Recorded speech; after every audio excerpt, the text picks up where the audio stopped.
밥값도 못하는 년.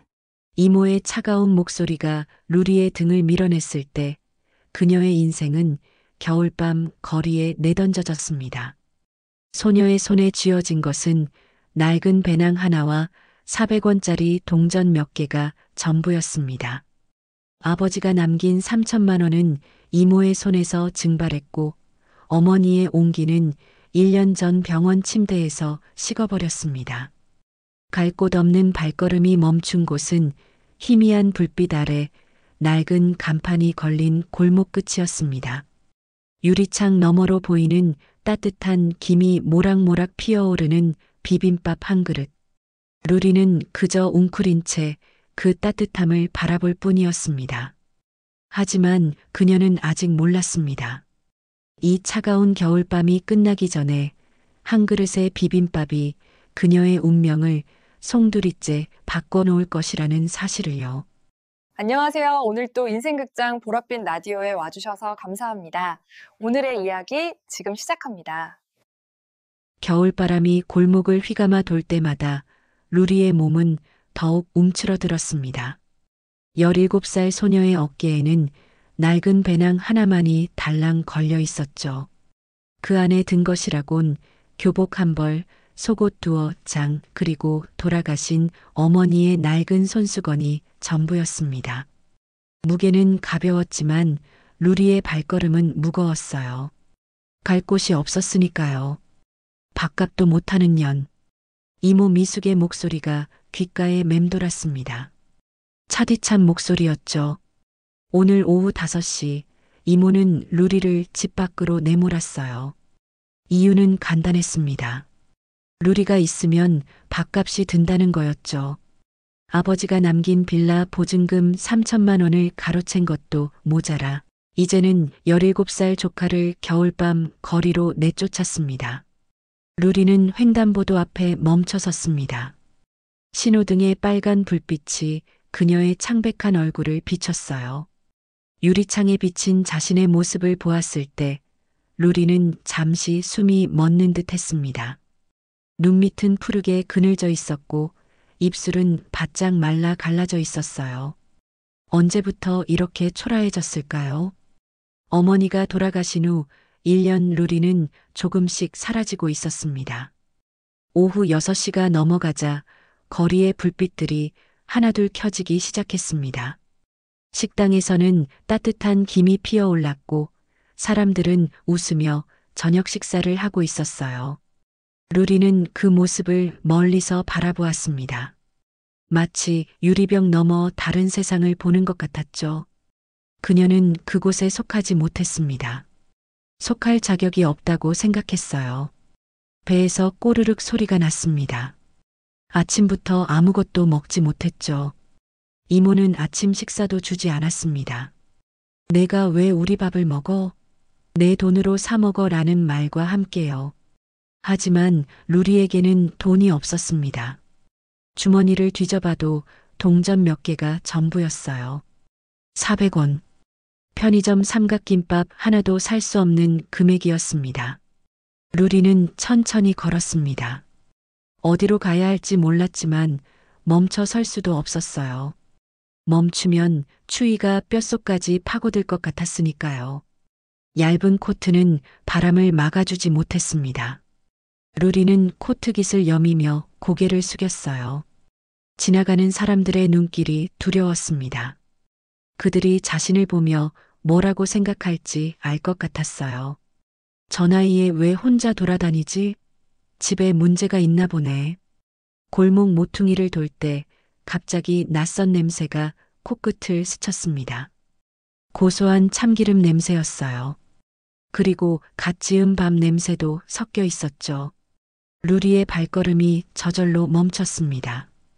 그 냄새를 따라가면 안 된다는 걸 알면서도 몸은 이미 그쪽으로 향하고 있었어요. 몇 걸음 더 걸어가자 희미한 불빛이 보였습니다. 낡은 간판이었죠. 정겨운 비빔밥. 글자는 오래되어 발에 있었지만 그 이름만큼은 또렷했습니다. 루리는 그 앞에 서서 망설였어요. 들어갈 수 있을까요? 돈도 없는데요? 유리창 너머로 가게 안이 보였습니다. 작은 식당이었어요. 테이블은 4개뿐이었고 손님은 2명 정도 있었습니다. 주방에서는 할머니 한 분이 비빔밥을 만들고 계셨죠.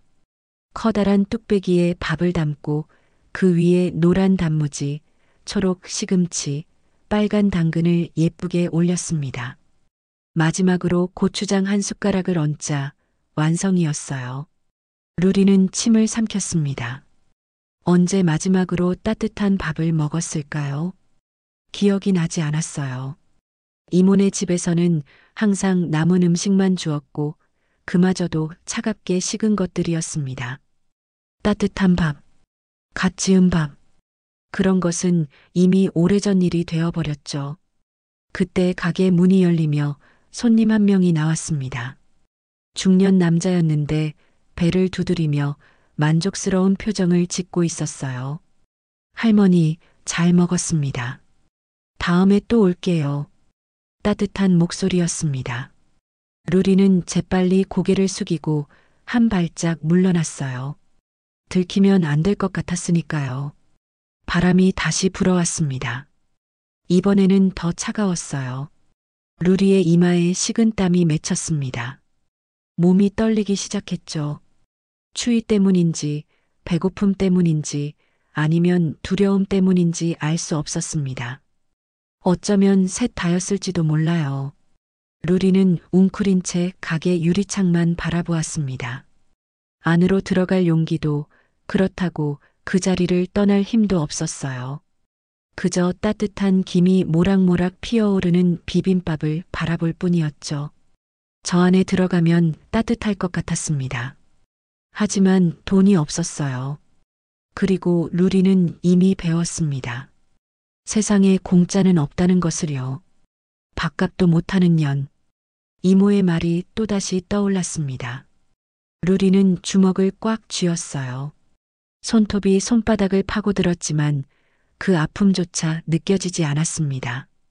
눈물이 날 것 같았지만 참았어요. 울면 안 됐습니다.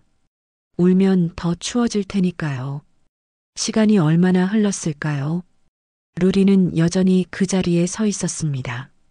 발은 얼어붙어 감각이 없었고 손가락은 뻣뻣하게 굳어 있었어요. 하지만 움직일 수 없었습니다. 이 자리를 떠나면 진짜로 갈 곳이 없어질 것 같았으니까요. 적어도 여기서는 따뜻한 불빛이라도 볼 수 있었습니다. 루리의 눈에서 마침내 눈물 한 방울이 흘러내렸습니다. 차가운 뺨을 타고 흐르는 눈물은 금방 식어버렸어요. 그녀는 조용히 중얼거렸습니다. 나는 어디로 가야 하지? 대답은 없었습니다. 겨울바람만이 쌩쌩 불어올 뿐이었죠. 루리는 고개를 떨구고 무릎을 껴안았습니다. 작아지고 싶었어요.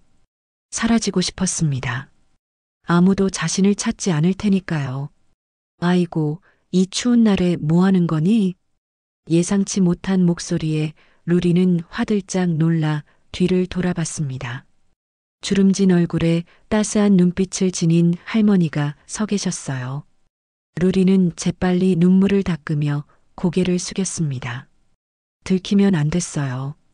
누군가에게 동정받는 게 더 창피했으니까요. 할머니는 루리의 얇은 코트와 창백한 얼굴을 천천히 훑어보셨습니다. 그리고 깊은 한숨을 내쉬었어요. 그 한숨 속에는 안타까움이 가득 담겨 있었죠. 밥 먹었니? 루리는 대답 대신 고개를 더욱 푹 숙였습니다. 발끝에 시선을 고정한 채 손가락만 꼼지락거렸어요. 먹었다고 거짓말을 하고 싶었지만 입이 떨어지지 않았습니다. 배에서는 또다시 꼬르륵 소리가 났고요. 루리는 입술을 깨물었습니다. 할머니에게 폐를 끼칠 수 없었어요. 이미 충분히 짐이라는 말을 들었으니까요. 하지만 할머니는 루리가 대답하기를 기다리지 않았습니다. 대신 부드러운 손으로 루리의 어깨를 감싸며 말했어요. 돈은 나중에 생각해. 사람은 굶으면 죽어. 그럼 무슨 소용이겠니? 루리는 고개를 들어 할머니를 바라봤습니다. 할머니의 눈빛은 진심이었어요. 거기에는 연민도 있었지만 그보다는 단호함이 더 컸습니다. 마치 이것은 선택이 아니라 당연한 일이라고 말하는 듯 했죠. 들어와. 밥 한 그릇이 사람을 살리는 법이란다. 밥 한 그릇이 사람을 살린다. 루리는 그 말을 가슴 깊이 새겼습니다. 할머니는 루리의 손을 잡고 식당 안으로 이끌었어요. 문을 열자 따뜻한 온기가 루리를 감쌌습니다. 고소한 참기름 냄새, 갓 지은 밥 냄새, 그리고 비빔밥에서 나는 각종 나물 향이 코끝을 간지렸어요. 할머니는 루리를 구석 테이블로 안내했습니다. 여기 앉아. 금방 가져다 줄게. 루리는 조심스럽게 의자에 앉았어요. 테이블은 낡았지만 깨끗했습니다. 물티슈통 옆에는 작은 화분이 놓여 있었고 그 안에서 초록 새싹이 자라고 있었죠. 잠시 후 할머니가 뜨거운 비빔밥 한 그릇을 들고 왔습니다. 김이 모락모락 피어오르는 뚝배기였어요. 노란 단무지, 초록 시금치, 빨간 당근, 하얀 숙주나물이 예쁘게 올려져 있었고 가운데에는 빨간 고추장이 한 숟가락 얹어져 있었습니다. 어서 먹어. 식으면 맛없어. 할머니는 거친 손으로 숟가락을 건네며 자리에 앉았어요. 그리고 부드러운 목소리로 물었습니다. 난 박순정이라고 해. 여기 주인이야. 넌 누구니? 루리의 목소리는 떨렸습니다. 이루리예요. 17살이요. 순정의 눈에 순간 놀라움이 스쳤습니다. 17. 아직 어린 나이인데 이 밤중에 혼자라니. 하지만 순정은 더 묻지 않았어요. 대신 재촉했죠. 어서 먹어. 배고프겠다. 루리는 조심스럽게 한 숟가락을 떴습니다. 따뜻한 밥알이 입안에서 퍼졌어요. 그리고 고추장의 매콤함, 참기름의 고소함, 나물의 아삭함이 어우러졌습니다. 루리의 눈에서 다시 눈물이 흘러내렸어요. 이번에는 슬픔 때문이 아니었습니다. 너무 맛있어서, 너무 따뜻해서 나온 눈물이었죠. 맛있니? 순정의 물음에 루리는 고개를 끄덕이며 허겁지겁 밥을 먹기 시작했습니다. 배가 너무 고팠어요. 한 숟가락, 두 숟가락. 뚝배기는 순식간에 반이 비었습니다. 순정은 말없이 라디오를 틀었습니다. 작은 라디오에서 뉴스가 흘러나왔어요. 시내 구도심 재개발 계획이 본격화됩니다. 오래된 시장 일대가 포함된 이번 개발은 주민들의 반발에도 불구하고 내년 초 착공 예정입니다. 순정의 표정이 순간 굳어졌습니다. 미간에 주름이 깊게 패였죠. 하지만 이내 루리에게 눈길을 돌리며 다시 미소 지었어요.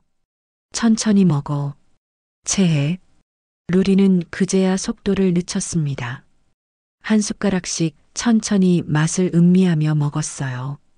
따뜻한 밥이 목구멍을 타고 내려갈 때마다 얼어붙었던 몸이 녹아내리는 것 같았습니다.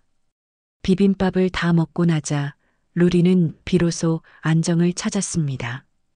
배가 따뜻해지니 마음도 조금 누그러졌어요. 순정은 루리에게 따뜻한 보리차를 한 잔 따라주었습니다. 고맙습니다. 루리의 말에 순정은 손을 내저었어요. 별 말씀을. 사람이 밥은 먹어야지. 그때 루리는 깨달았습니다. 밥 한 그릇이 정말로 사람을 살릴 수 있다는 것을요. 오늘 루리가 살아있는 것은 이 따뜻한 비빔밥 덕분이었습니다. 그리고 그것을 건넨 순정의 따뜻한 마음 덕분이었고요. 식사를 마친 후 루리는 한동안 멍하니 앉아 있었습니다. 이제 어떻게 해야 할까요? 밥은 먹었지만 여전히 갈 곳이 없었어요. 순정은 테이블을 닦으며 슬쩍 루리를 바라봤습니다. 집에 안 가도 되니? 루리는 고개를 숙였어요. 대답할 수 없었습니다. 집이 없다고 말하면 순정이 어떻게 생각할까요? 루리는 입술을 깨물었죠. 순정은 더 이상 묻지 않았습니다. 대신 조용히 말했어요. 이야기하고 싶으면 해. 안 하고 싶으면 안 해도 돼. 그 말에 루리의 마음이 조금 열렸습니다. 순정은 강요하지 않았어요. 그저 기다려줄 뿐이었죠. 루리는 천천히 입을 열었습니다. 저 갈 곳이 없어요. 목소리는 작았지만 또렷했습니다. 순정은 손을 멈추고 루리를 바라봤어요. 부모님은? 어머니는 작년에 돌아가셨어요. 아버지는 제가 10살 때. 루리의 목소리는 떨렸습니다. 어머니의 마지막 모습이 떠올랐어요. 병원 침대에 누워 야윈 손으로 루리의 손을 꼭 잡았던 어머니.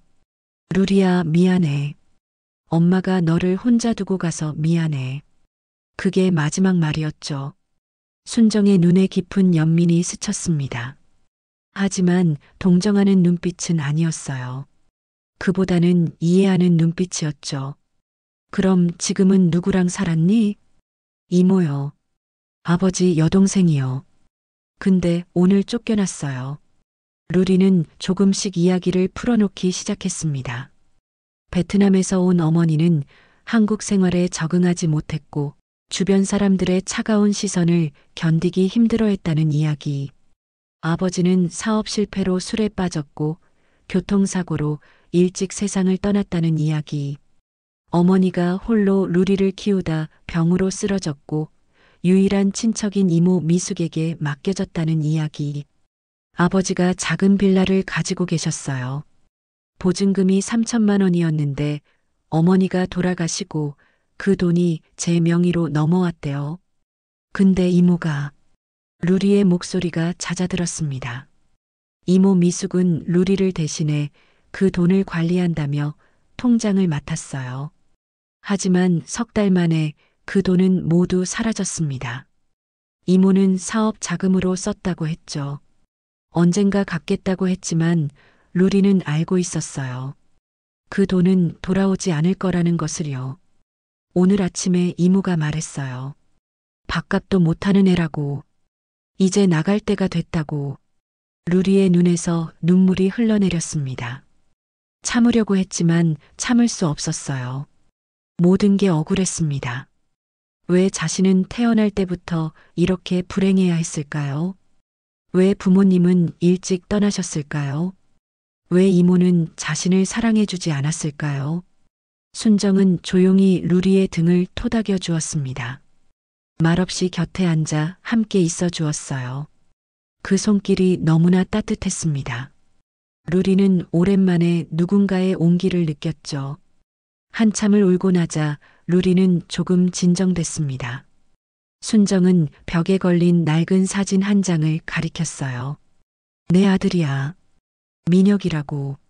사진 속 젊은 남자는 환하게 웃고 있었습니다. 20 중반쯤 돼 보였어요. 순정과 닮은 눈매였죠. 지금은 어디 계세요?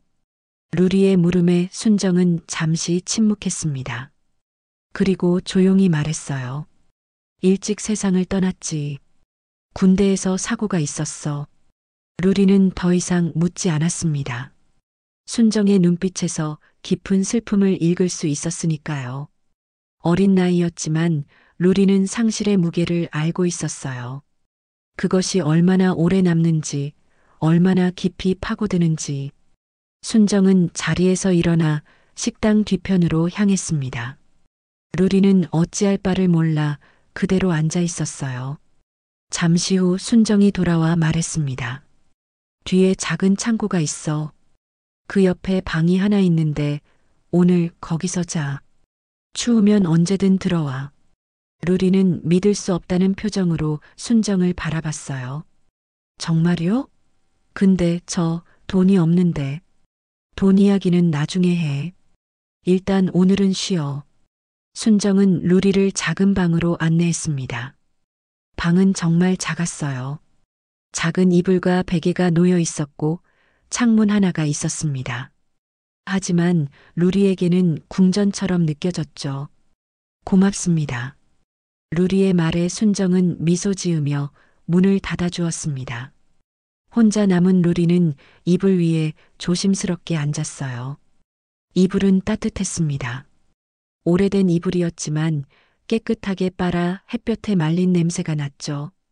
루리는 이불 속으로 들어갔습니다. 따뜻함이 온몸을 감쌌어요. 처음으로 안전하다는 느낌을 받았습니다. 눈물이 다시 흘러내렸지만 이번에는 다른 종류의 눈물이었어요. 감사함의 눈물이었습니다.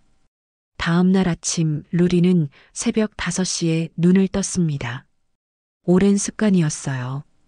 이모네 집에서는 일찍 일어나 청소를 해야 했으니까요. 루리는 조용히 일어나 부엌으로 갔습니다. 순정은 이미 일어나 육수를 끓이고 있었어요. 커다란 냄비에서 김이 모락모락 피어올랐습니다. 일찍 일어났구나. 제가 설거지 할게요. 루리는 자연스럽게 싱크대로 향했습니다. 어젯밤 쌓인 그릇들이 보였어요. 순정은 말리지 않았습니다. 루리가 원한다면 하게 두는 게 낫다고 생각했죠. 루리는 정성껏 설거지를 했습니다. 그릇 하나하나를 깨끗이 닦았어요. 바닥도 쓸고 닦았습니다. 테이블도 정리했죠. 순정은 그 모습을 지켜보며 작은 미소를 지었습니다. 그날부터 루리의 새로운 삶이 시작됐습니다. 일주일이 흘렀습니다. 루리는 아침마다 일찍 일어나 가게 일을 도왔어요. 설거지부터 시작해 바닥 청소, 테이블 정리까지. 순정은 루리에게 돈을 주려고 했지만 루리는 받지 않았습니다. 밥값도 못 갚았는데 돈을 받을 수 없다고 했죠. 학교에서는 다른 문제가 있었습니다. 이모의 아들 민혁이 루리를 끊임없이 괴롭혔어요. 복도에서 마주치면 비웃음을 던졌죠. 야, 이루리. 너 이제 비빔밥집에서 산다며? 우리 엄마가 그러는데 내가 거기서 밥값 대신 일한대. 민혁 주변의 친구들이 킥킥거리며 웃었습니다. 루리는 고개를 숙이고 지나쳤어요. 대답하지 않는 게 최선이었으니까요. 불쌍하긴. 엄마 아빠도 없고 이제 남의 집에 얹혀 사는 신세. 누가 너랑 친구하겠냐? 민혁의 말이 가슴을 찔렀지만 루리는 참았습니다. 순정에게 걱정을 끼치고 싶지 않았어요. 적어도 이제는 밥은 굶지 않으니까요. 따뜻한 잠자리도 있고요. 어느 날 오후 학교에서 돌아온 루리는 작은 방에서 숙제를 하고 있었습니다. 그때 순정이 병원에서 돌아왔어요. 평소보다 훨씬 지쳐 보였습니다. 얼굴색도 창백했고요. 루리는 얼른 일어나 순정을 맞이했습니다. 할머니, 괜찮으세요? 응, 괜찮아. 그냥 검진 받고 왔어. 순정은 서둘러 서류 한 장을 서랍에 넣었습니다. 하지만 루리는 그 서류의 윗부분을 봤어요. 종합병원 진단서라는 글자가 보였죠. 순정이 화장실에 간 사이 루리는 고민했습니다. 서랍을 열어봐야 할까요? 하지만 그건 순정의 사생활을 침해하는 거였어요. 루리는 망설였습니다. 결국 호기심과 걱정이 이겼습니다. 루리는 조심스럽게 서랍을 열었어요. 그리고 진단서를 꺼냈습니다. 폐암 초기 진단서. 루리의 손이 떨렸습니다. 폐암이라고요? 순정이 암에 걸렸다는 말인가요? 루리의 심장이 빠르게 뛰기 시작했어요. 머릿속이 하얗게 변했습니다. 진단서를 다시 읽어봤습니다. 좌측 폐 상엽에 2.5cm 크기의 종양 발견. 초기 단계로 추정되나 정밀 검사 필요. 항암 치료 권장. 루리는 진단서를 조심스럽게 다시 서랍에 넣었습니다. 손이 계속 떨렸어요. 순정이 아프다니. 루리를 살려준 그 따뜻한 사람이 병에 걸렸다니. 테이블 위에는 또 다른 서류가 놓여 있었습니다. 루리의 시선이 그쪽으로 향했어요. 재개발 구역 포함 통보서. 붉은 글씨로 쓰여진 제목이 눈에 들어왔습니다. 루리는 서류를 집어 읽기 시작했어요. 본 건물은 시내 구도심 재개발 구역에 포함되어 내년 3월까지 자진 철거하시기 바랍니다. 미이행 시 강제 집행될 수 있습니다. 루리는 서류를 내려놓았습니다. 순정이 아픈 것도 모자라 가게마저 빼앗길 위기에 처했다니. 두 가지 충격이 한꺼번에 밀려왔어요. 루리는 의자에 주저앉았습니다. 무릎에 힘이 풀렸어요. 이모에게 버려진 것만으로도 충분히 힘들었는데 이제는 이 따뜻한 공간마저 잃을지도 모른다는 생각에 온몸이 얼어붙었습니다. 내가 순정을 만난 게 행운이었을까? 아니면 불행이었을까?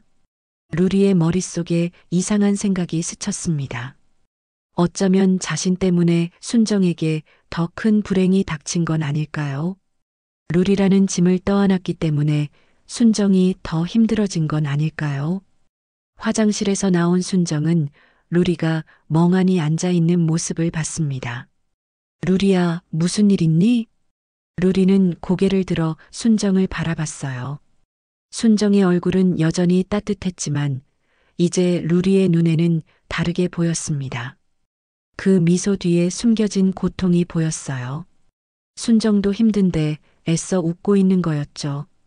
아무것도 아니에요. 루리는 거짓말을 했습니다. 순정을 더 힘들게 하고 싶지 않았어요. 하지만 가슴속은 무너져 내리고 있었습니다. 그날 밤 루리는 잠을 이룰 수 없었습니다. 천장을 바라보며 생각했어요. 순정의 병, 재개발 통보서, 그리고 자신의 미래. 모든 게 불확실했습니다. 며칠 후 순정의 기침이 잦아졌습니다. 작은 행동에도 쉽게 숨이 찼어요. 루리는 순정이 힘들어하는 모습을 지켜보며 가슴이 찢어지는 것 같았습니다. 어느 날 저녁 순정이 육수를 끓이다가 갑자기 기침을 심하게 했습니다. 손으로 입을 가렸는데 손을 떼자 피가 묻어 있었어요. 할머니, 루리는 얼른 달려가 순정을 부축했습니다. 순정은 손을 닦으며 괜찮다고 했지만 루리는 알고 있었어요. 이건 괜찮은 게 아니라는 것을요. 병원 가셔야 해요. 괜찮아. 좀 쉬면 나을 거야. 하지만 순정의 목소리는 약했습니다. 루리는 더 이상 참을 수 없었어요. 순정을 의자에 앉히고 물을 떠다 드렸습니다. 그날 밤 루리는 결심했습니다. 아무것도 할 수 없는 무력한 자신에게 화가 났어요. 순정은 자신을 살려줬는데 자신은 순정을 위해 아무것도 해줄 수 없었습니다. 루리는 작은 공책을 꺼냈습니다. 그리고 적기 시작했어요. 내가 할 수 있는 것들. 설거지, 청소, 배달, 손님 응대. 작은 것들이었지만 루리가 할 수 있는 전부였습니다. 루리는 공책을 꼭 쥐었어요. 순정을 도와야 해. 이 가게를 지켜야 해. 작은 결심이었지만 루리에게는 거대한 도전이었습니다. 며칠 전 사회복지사가 학교에 와서 루리에게 전단지 한 장을 건넸습니다. 청소년 쉼터 안내라는 제목이 적혀 있었어요. 루리는 그 전단지를 주머니에 넣어두었죠. 밤이 깊어가자 루리는 작은 방 벽에 기대 앉아 창밖의 어둠을 바라봤습니다. 전단지를 꺼내 다시 읽어봤어요. 청소년 쉼터에서는 숙식을 제공하며 또래 친구들과 함께 생활할 수 있습니다. 전문 상담사와 사회복지사가 여러분의 자립을 도와드립니다. 루리의 마음은 복잡했습니다. 쉼터에 가면 또래 친구들도 만날 수 있을 거예요. 전문적인 도움도 받을 수 있고요. 하지만 그건 순정 곁을 떠나는 것을 의미했습니다. 내가 여기 있어봤자 짐만 되는 건 아닐까? 이모의 말이 귓가에 맴돌았어요. 밥값도 못하는 년. 누군가에게 짐만 되는 존재지. 루리는 입술을 깨물었습니다. 정말 자신은 누구에게도 도움이 되지 못하는 존재일까요? 순정은 아프고 가게는 재개발 위기에 처했습니다. 루리가 할 수 있는 건 설거지와 청소뿐이었어요. 그것으로 충분할까요? 순정에게 진짜 도움이 될까요? 루리는 고개를 떨궜습니다. 눈물이 나려고 했지만 참았어요. 울면 안 됐습니다. 루리는 이미 충분히 약한 모습을 보였으니까요. 새벽 4시 부엌에서 희미한 불빛이 새어나왔습니다. 루리는 조용히 일어나 문을 열었어요. 순정은 이른 시간부터 일어나 비빔밥 육수를 끓이고 있었습니다. 굽은 등, 주름진 손. 그럼에도 불구하고 꿋꿋하게 일하는 순정의 모습이 루리의 가슴을 울렸어요. 순정은 뒤돌아보지도 않고 루리가 일어난 것을 알아챘습니다. 무슨 고민 있니? 루리는 잠시 망설이다 주머니에서 쉼터 전단지를 꺼내 보였습니다. 순정은 손을 닫고 전단지를 받아 천천히 읽었어요. 가고 싶니? 순정의 목소리는 부드러웠습니다. 비난도 실망도 없었어요. 오직 이해와 존중만이 담겨 있었죠. 루리는 눈물을 참으며 말했습니다. 잘 모르겠어요. 제가 여기 있어도 될지. 왜? 제가 정말 도움이 되는지 모르겠어요. 할머니는 저 때문에 더 힘드실 것 같고, 순정은 육수를 저으며 잠시 생각에 잠겼습니다. 그리고 천천히 입을 열었어요. 루리야, 내가 너에게 뭐라고 말했지? 밥 한 그릇이 사람을 살린다고요. 맞아. 근데 그건 내가 밥을 먹어서가 아니라 내가 밥을 만드는 법을 배워서야. 루리는 고개를 들어 순정을 바라봤습니다. 순정의 눈빛은 진지했어요. 혼자서도 살아갈 수 있는 힘을 주는 거지. 넌 지금 그 힘을 배우고 있어. 근데 저는 아무것도. 설거지하고, 청소하고, 손님 응대하고. 그게 다 배움이야. 내가 매일 아침 일찍 일어나서 가게를 돌보는 거, 내가 다 보고 있어. 순정은 육수 냄비 옆에 놓인 작은 공책을 가리켰습니다. 루리가 며칠 전부터 적기 시작한 장부였어요. 이것도 봤어. 내가 재고 관리하고 손님 수 세고 어떤 시간에 손님이 많은지 적어 놓은 거. 넌 이미 도움이 되고 있어. 루리의 눈이 휘둥그레졌습니다. 순정이 알고 있었다니. 근데 할머니는 아프시잖아요. 순정은 잠시 침묵했습니다. 루리가 자신의 병을 알고 있다는 것을 깨달았죠. 서랍봤구나. 루리는 고개를 끄덕였어요. 미안했습니다. 미안해요. 몰래 봐서. 괜찮아. 어차피 숨길 수 있는 게 아니었으니까. 순정은 육수불을 줄이고 루리 옆에 앉았습니다. 그리고 루리의 손을 꼭 잡았어요. 나는 아파. 그건 사실이야. 근데 그게 내 잘못은 아니야. 오히려 내가 있어서 내가 더 힘을 내. 정말이요? 정말이야. 넌 내게 다시 온 아들 같아. 민혁이가 살아있었다면 내 나이쯤 됐을 거야. 순정의 눈에 눈물이 맺혔습니다. 하지만 미소는 여전했어요. 쉼터에 가고 싶으면 가도 돼. 그건 내 선택이야. 근데 내 곁에 남고 싶으면 남아도 돼. 어느 쪽이든 난 널 응원해. 루리는 순정의 손을 꼭 잡았습니다. 따뜻했어요. 이 따뜻함을 놓치고 싶지 않았습니다. 저 여기 남고 싶어요. 그래. 네. 할머니를 도와드리고 싶어요. 이 가게도 지키고 싶고요. 순정은 루리를 꼭 안아주었습니다. 루리도 순정을 안았어요. 두 사람은 한참을 그렇게 있었습니다. 고마워, 루리야. 제가 더 고마워요. 루리는 마음속으로 다짐했습니다. 이모의 비수 같은 말에 흔들렸던 마음을 다잡았어요. 더 이상 도망치지 않을 거예요. 순정의 곁에 남아 이 따뜻한 비빔밥집을 그리고 순정을 지켜낼 거였습니다. 쉼터 전단지는 쓰레기통에 들어갔습니다. 루리는 이제 선택을 했어요. 이곳이 자신의 자리라고. 이것이 루리를 살린 밥 한 그릇에 대한 답이었습니다. 순정은 다시 육수를 끓이기 시작했습니다. 루리는 옆에서 나무를 다듬었어요. 두 사람은 말없이 함께 일했습니다. 하지만 그 침묵은 따뜻했어요. 서로를 이해하고 신뢰하는 침묵이었죠. 새벽의 어둠이 서서히 걷히고 있었습니다.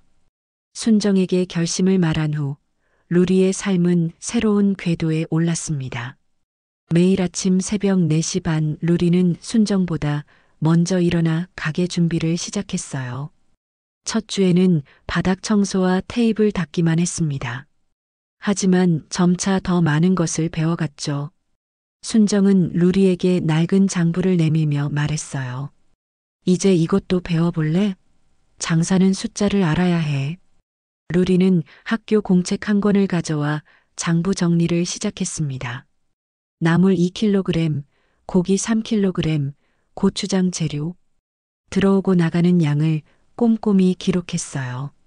처음에는 어려웠습니다. 숫자가 맞지 않을 때도 있었죠. 하지만 루리는 포기하지 않았어요. 밤늦게까지 장부를 다시 확인하고 계산을 반복했습니다. 한 달이 지나자 루리는 가게 운영의 기본을 터득했습니다. 재고 관리뿐만 아니라 손님들의 패턴도 파악하기 시작했죠. 할머니, 월요일 아침 7시에는 공사장 아저씨들이 단체로 오시잖아요. 그때 비빔밥 재료를 조금 더 준비해야 할 것 같아요. 순정은 루리의 공책을 들여다봤습니다. 정말 월요일마다 재료가 부족했던 기록이 적혀 있었어요. 목요일 점심에는 사무실 직원분들이 많이 오시고요. 그분들은 덜 맵게 해달라고 하시는 경우가 많아요. 순정의 눈에 놀라움이 스쳤습니다. 내 말이 맞구나. 내가 몇십 년을 장사했는데 그걸 몰랐어. 역시 젊은 눈이 필요하긴 하네. 루리의 가슴이 벅차올랐습니다. 자신의 작은 관찰이 가게에 도움이 된다니. 처음으로 자신이 가치 있는 사람이라고 느꼈어요. 학교 미술 시간, 루리는 비빔밥 그림을 그렸습니다. 선생님이 잘 그렸네라고 칭찬했죠. 루리는 그날 저녁 조심스럽게 순정에게 그림을 보여드렸어요. 할머니, 이걸로 포스터를 만들면 어떨까요? 정겨운 비빔밥, 50년 전통의 맛 이렇게 써서요. 순정은 그림을 받아들고 한참을 바라봤습니다. 이렇게 잘 그리는 줄 몰랐네. 물론 붙여도 돼. 루리는 학교 도서관에서 컴퓨터를 빌려 포스터를 만들었습니다. 정보부 동아리 선배에게 그래픽 프로그램 사용법을 배웠어요. 처음에는 서툴렀지만 1시간씩 연습하며 실력이 늘었습니다. 일주일 후 루리는 10장의 포스터를 들고 시장을 돌아다녔습니다. 떡집 할머니, 기름집 아저씨, 채소가게 할머니, 모두들 기꺼이 포스터를 받아주셨어요. 루리야, 내 덕분에 우리 순정이가 웃는 날이 많아졌어. 떡집 할머니의 말에 루리는 얼굴이 붉어졌습니다. 할머니가 저한테 잘해주셔서요. 아니야. 내가 착해서 그래. 나이는 어려도 마음씨가 곱더라. 루리는 시장 사람들과 점점 가까워졌습니다. 스마트폰 사용법을 물어보는 어르신들에게 차분히 설명해 드렸어요. 사진 찍는 법, 메시지 보내는 법, 손주들과 영상 통화하는 법까지. 우리 시장의 작은 선생님이 됐구나. 기름집 아저씨의 말에 루리는 작은 자부심을 느꼈습니다. 어느 날 저녁 순정이 시장 상인 모임에서 돌아와 밝은 표정으로 말했어요. 루리야, 좋은 소식이 있어. 다음 달에 시장 먹거리 축제가 열린대. 우리 가게도 참가하기로 했어. 루리의 눈이 반짝였습니다. 정말요? 와, 더 많은 사람들이 우리 비빔밥을 맛볼 수 있겠네요. 넌 뭐 하고 싶니? 저요? 저는 포스터 만들고 손님들 안내하고 싶어요. 순정은 루리의 머리를 쓰다듬었습니다. 고마워. 내가 있어서 든든해. 다음 날부터 루리는 축제 준비에 몰두했습니다. 학교 끝나고 바로 가게로 와서 메뉴 개선안을 연구했어요. 손님들이 먹기 편하도록 작은 컵에 담는 비빔밥을 제안했죠. 시식용으로 좋겠네. 루리야, 내 아이디어 대단하다. 순정의 칭찬에 루리는 더욱 열심히 일했습니다. 배달 서비스도 시작했어요. 단골 손님들에게 전화번호를 적은 메모지를 나눠드렸죠. 학교 끝나고 시간 있으면 배달해 드릴게요. 가까운 곳만요. 첫날부터 3명이 주문했습니다. 루리는 포장된 비빔밥을 들고 골목을 뛰어다녔어요. 숨이 찼지만 행복했습니다. 다들 너무 좋아하셨어요. 내일도 주문하시겠대요. 순정은 흐뭇하게 루리를 바라봤습니다. 루리는 이제 단순한 도움이 아니었어요. 가게의 중요한 일원이었습니다. 하지만 학교에서는 여전히 민혁의 괴롭힘이 계속됐습니다. 야, 배달원 루리. 오늘도 비빔밥 배달했냐? 민혁과 친구들이 복도에서 비웃었죠. 루리는 고개를 들고 당당히 대답했어요. 응, 했어. 단골 손님들이 좋아하셔. 민혁은 루리의 당당한 태도에 잠시 당황했습니다. 예전에 루리라면 고개를 숙이고 도망쳤을 텐데 이제는 눈을 마주치며 대답했죠. 그날 저녁 루리는 공책에 적었습니다. 오늘 배달 5건, 포스터 효과로 신규 손님 2명, 목요일 점심 재료 20% 증량 필요. 숫자 하나하나가 루리의 성장을 보여주었습니다. 루리는 더 이상 버려진 아이가 아니었어요. 정겨운 비빔밥의 든든한 일꾼이었습니다. 시장 사람들과의 관계는 루리에게 새로운 가족을 선물했습니다. 특히 떡집 할머니는 순정의 오랜 친구였어요.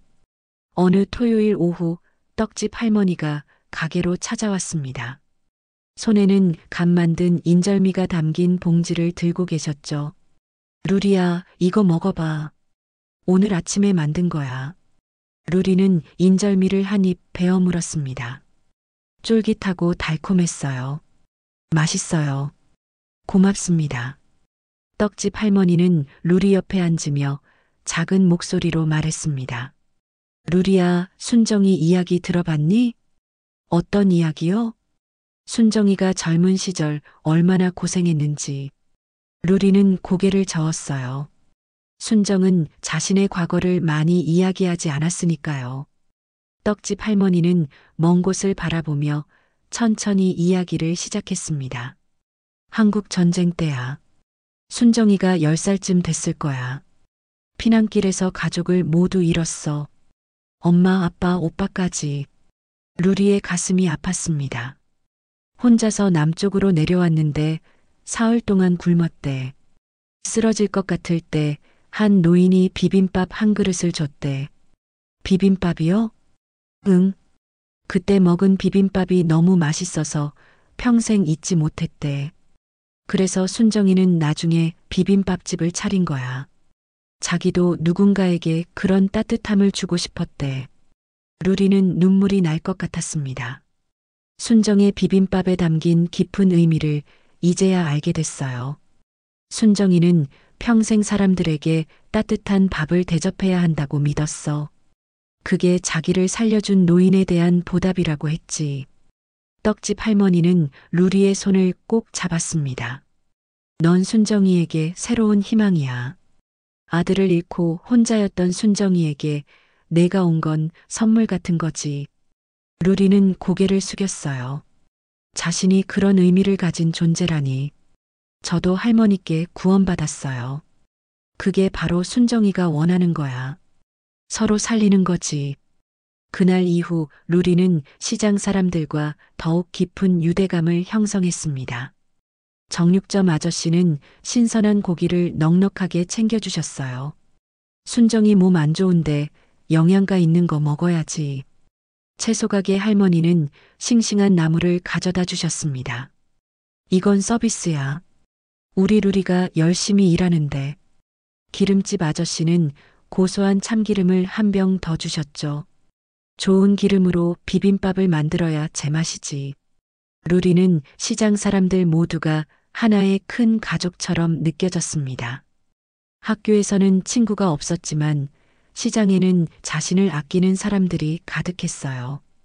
어느 날 오후 루리는 기름집 아저씨의 손자 이야기를 들었습니다. 우리 손자가 요즘 공부하느라 힘들대. 중학교 3학년인데 성적이 안 나온다고 스트레스 받더라고. 루리는 조심스럽게 제안했어요. 제가 도와드릴까요? 저도 공부 좀 하거든요. 그날부터 루리는 일주일에 2번 기름집 손자에게 수학을 가르쳐 주기 시작했습니다. 처음에는 어색했지만 점차 익숙해졌죠. 누나, 이제 이해됐어요. 고마워요. 손자의 밝은 얼굴을 보며 루리는 뿌듯함을 느꼈습니다. 자신도 누군가를 도울 수 있다는 게 신기했어요. 시장 먹거리 축제 준비 모임에서 루리는 처음으로 자신의 의견을 냈습니다. 저희 가게는 작은 컵에 담은 시식용 비빔밥을 준비하면 어떨까요? 사람들이 부담 없이 맛볼 수 있게요. 상인들은 루리의 아이디어에 박수를 쳤어요. 역시 젊은 사람 생각은 다르네. 좋은 생각이야. 루리는 얼굴이 빨개졌지만 마음속으로는 기뻤습니다. 떡집 할머니가 축제 준비 후 루리에게 말했어요. 루리야, 넌 정말 특별한 아이야. 힘든 일을 겪었는데도 밝고 착하잖아. 저는 그냥 보통이에요. 아니야. 보통이 아니야. 넌 어려운 일을 겪고도 다른 사람을 돕는 마음을 가지고 있어. 그게 특별한 거야. 루리는 떡집 할머니의 말을 가슴에 새겼습니다. 자신이 특별하다는 말을 들어본 적이 없었거든요. 그날 밤 순정과 루리는 축제 준비를 하며 이야기를 나눴습니다. 할머니, 떡집 할머니가 할머니 옛날 이야기를 해주셨어요. 순정은 손을 멈추고 루리를 바라봤어요. 뭐라고 하던? 전쟁 때 비빔밥으로 살아나셨다고요. 그래서 이 가게를 차리셨다고. 순정은 잠시 침묵했습니다. 그리고 작은 미소를 지었어요. 맞아. 그 비빔밥이 날 살렸어. 그래서 나도 다른 사람을 살리고 싶었지. 저도 할머니 비빔밥으로 살았어요. 순정은 루리를 꼭 안아주었습니다. 그리고 이제 넌 또 다른 사람을 살릴 거야. 그게 바로 이어지는 거란다. 루리는 깨달았습니다. 따뜻함은 이어진다는 것을요. 누군가 받은 따뜻함은 다시 다른 누군가에게 전해진다는 것을. 장마철이 찾아왔습니다. 하늘에서는 쉴 새 없이 빗줄기가 쏟아졌어요. 시장 골목은 한산했고 비빔밥집도 평소보다 손님이 적었습니다. 루리는 창가에 앉아 빗방울이 유리창을 타고 흘러내리는 모습을 바라봤어요. 순정은 벽에 걸린 아들 사진을 보며 깊은 한숨을 내쉬었습니다. 비 오는 날이면 생각나는 사람이 있단다. 루리는 조용히 순정 옆으로 다가갔어요. 민혁 아저씨요? 응. 그 애도 내 나이 때 나처럼 가게 일을 도왔어. 설거지하고 손님 응대하고 나중에는 요리학교에 가고 싶다고 했었지. 순정의 목소리에는 오랜 시간 쌓인 슬픔이 배어 있었습니다. 루리는 순정의 손을 꼭 잡았어요. 민혁 아저씨도 할머니처럼 따뜻한 분이었을 것 같아요. 그랬어. 착한 애였지. 순정은 잠시 과거를 회상하다가 루리를 바라봤습니다. 루리야, 내 덕분에 내 마음이 많이 편해졌어. 넌 내게 다시 온 아들 같아. 루리의 눈시울이 뜨거워졌습니다. 누군가에게 그런 존재가 된다는 것, 그것은 루리가 경험해보지 못한 따뜻함이었어요. 순정은 루리에게 물었습니다. 내 아버지가 특별한 비빔밥을 만들어주신 적 있었니? 루리는 희미한 기억을 더듬었어요. 있어요. 일반 비빔밥이랑 달랐는데 참기름을 많이 넣고 볶음밥처럼 만드셨어요. 특이한 소스도 넣으셨고요. 어떤 소스? 잘 기억은 안 나는데 달콤하면서도 고소했어요. 어머니가 베트남에서 가져온 양념을 조금 섞으셨던 것 같아요. 순정의 눈이 반짝였습니다. 그럼 우리 그 레시피에 내 비법 고추장을 더해서 새로운 비빔밥을 만들어 볼까? 루리는 신이 났어요. 정말요? 그날 밤 두 사람은 부엌에서 새로운 비빔밥 레시피를 연구하기 시작했습니다. 루리는 아버지가 쓰시던 양념을 떠올리며 하나씩 재료를 제안했어요. 참기름을 조금 더 넣고 밥을 살짝 볶으면 어떨까요? 순정은 루리의 말대로 해봤습니다. 고소한 냄새가 부엌을 가득 채웠죠. 그리고 고추장에 꿀을 조금 섞으면 달콤해질 것 같아요. 두 사람은 밤늦게까지 시행착오를 거듭했습니다. 너무 달았다가 너무 매웠다가 하지만 포기하지 않았어요. 10번째 시도 끝에 드디어 완벽한 맛이 나왔습니다. 고소하면서도 달콤하고 매콤하지만 부담스럽지 않은 맛이었죠. 이거야. 이게 바로 그 맛이에요. 루리는 감격했습니다. 순정도 만족스러운 표정을 지었어요. 우리 이름을 뭐라고 할까? 루리 비빔밥이요. 그래, 루리 비빔밥. 좋은 이름이네. 다음 날부터 메뉴판에 루리 비빔밥이 추가됐습니다. 첫 손님은 단골 아저씨였어요. 오, 새 메뉴네. 한번 먹어볼까? 루리는 떨리는 손으로 비빔밥을 내왔습니다. 아저씨가 한 숟가락 떠서 입에 넣었어요. 잠시 침묵이 흘렀습니다. 이거 정말 맛있네. 일반 비빔밥이랑 다르네. 제가 아버지한테 배운 레시피예요. 대단한데? 이거 인기 많을 것 같아. 아저씨의 말대로 루리 비빔밥은 빠르게 입소문을 탔습니다. 특히 젊은 손님들이 좋아했어요. 전통적이면서도 현대적인 맛이었죠. 한 달 후 학교 게시판에 공모전 안내문이 붙었습니다. 지역 청소년 창업 아이디어 공모전이었어요. 루리는 잠시 고민했습니다. 내가 할 수 있을까? 하지만 용기를 내기로 했어요. 루리는 공모전 신청서를 작성하기 시작했습니다. 전통 시장 활성화를 위한 현대적 비빔밥 메뉴 개발 및 홍보 전략. 루리는 밤늦게까지 발표 자료를 준비했습니다. 루리 비빔밥의 탄생 과정, 배달 서비스, 포스터 제작, 손님 패턴 분석까지 지난 몇 달간 해온 모든 것을 정리했어요. 발표 당일 루리는 떨리는 목소리로 심사위원들 앞에 섰습니다. 저는 정겨운 비빔밥에서 일하는 이루리입니다. 처음에는 목소리가 떨렸지만 점차 자신감이 생겼어요. 루리 비빔밥 이야기를 할 때는 눈이 반짝였습니다. 전통과 현대를 결합한 메뉴로 젊은 세대에게 다가갈 수 있습니다. 심사위원들은 고개를 끄덕이며 메모했어요. 일주일 후 결과가 발표됐습니다. 루리는 떨리는 손으로 결과지를 확인했어요. 대상 이루리. 믿을 수 없었습니다. 루리는 대상을 받은 거예요. 상금 100만 원과 함께 멘토링 프로그램 참가 기회까지. 루리는 기쁨에 가득 차 가게로 달려갔습니다. 할머니, 제가 공모전에서 대상을 탔어요. 순정은 루리를 꼭 안아주었습니다. 정말 대단하다. 나는 내가 항상 특별하다고 생각했어.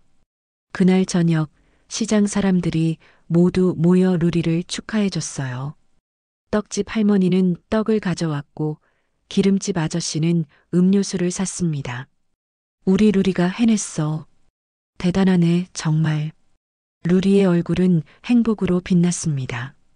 상금을 어떻게 쓸지 고민했지만 순정은 단호하게 말했어요. 그 돈은 내 미래를 위해 써.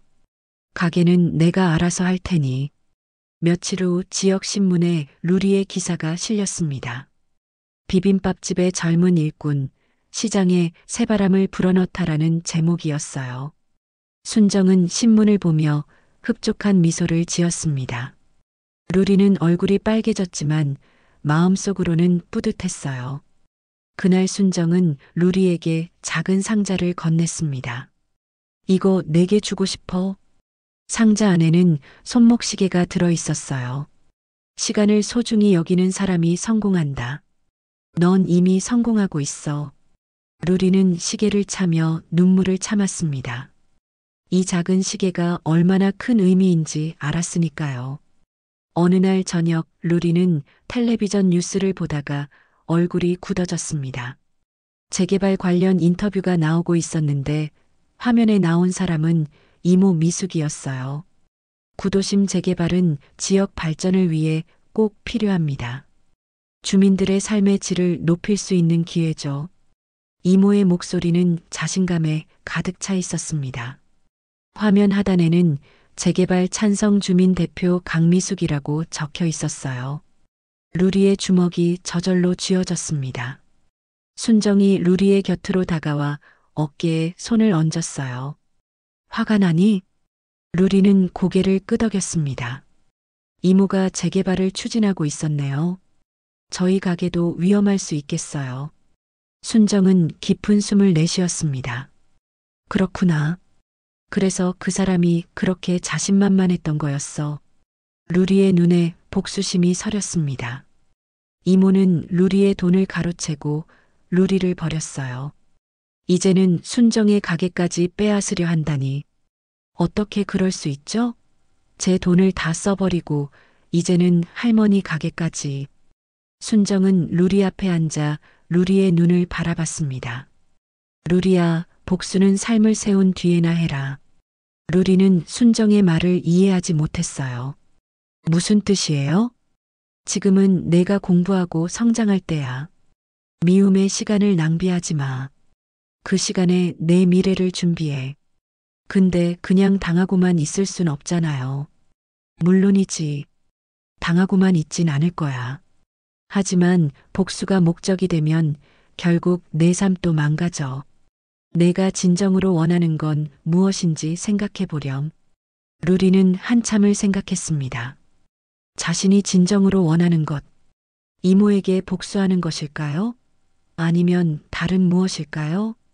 저는 할머니처럼 따뜻한 사람이 되고 싶어요. 그리고 이 가게를 지키고 싶어요. 순정은 미소 지었습니다. 그거야. 그게 내가 원하는 거지. 복수는 나중에 생각해도 돼.